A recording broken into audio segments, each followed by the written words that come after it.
Hai. Pagi ni kita bersama seekor kucing yang kita berikan nama Abe. Inilah dia wajah Abe.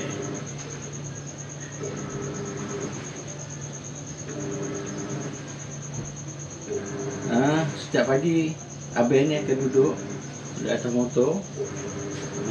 Batu motor ni dalam suasana yang ceria.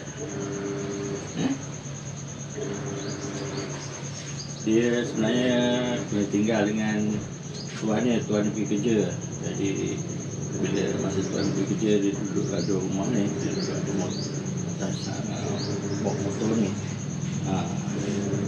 Dia tunggu sampailah tuannya balik daripada kerja.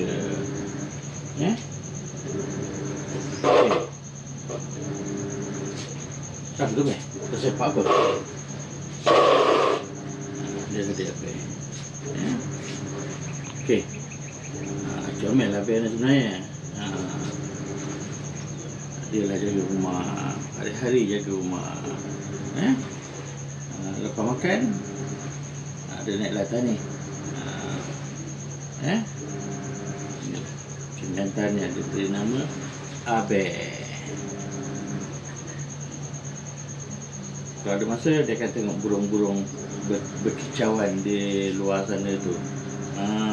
Tapi dia ni baik, dia tak tangkap pun, dia tak usik pun burung-burung tu.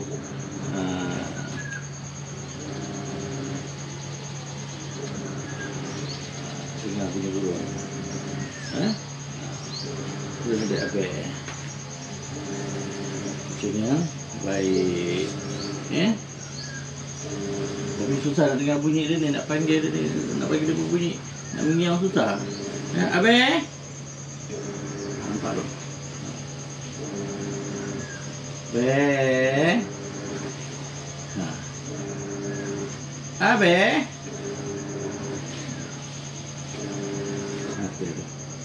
Abel!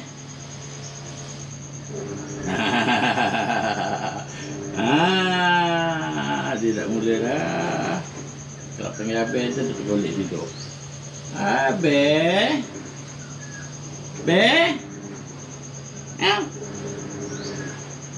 Renungan yang tajam di mata Abel. Ya, Abel? Renungan yang tajam di matamu, Abel. Menawan dan menggoda. Mana satu betul? Kamu menggoda ke kamu menawan ke? Okeylah, Abel. Kamu nak tidur, kamu tidurlah. Kamu tunggu abang kamu balik lambat lagi. Ada 4 jam lagi. Jadi kamu tidurlah. Kamu jagalah pakai motor ni. Okey, Abel. Okey, Abel. Bye, Abel. Jumpa lagi, Abel. Jumpa lagi petang nanti. Bye-bye, Abel. Bye.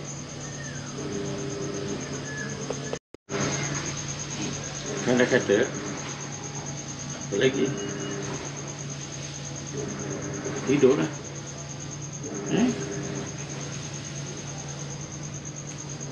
Nanti tengah hari nanti panggil makan. Lepas tu lepas makan ni sambung balik tidur.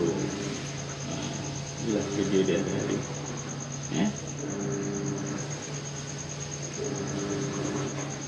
Okey. Jangan lupa tonton juga.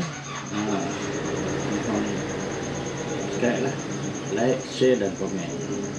Okey, sampai kita jumpa lagi dalam video kucing saya seterusnya. Bye.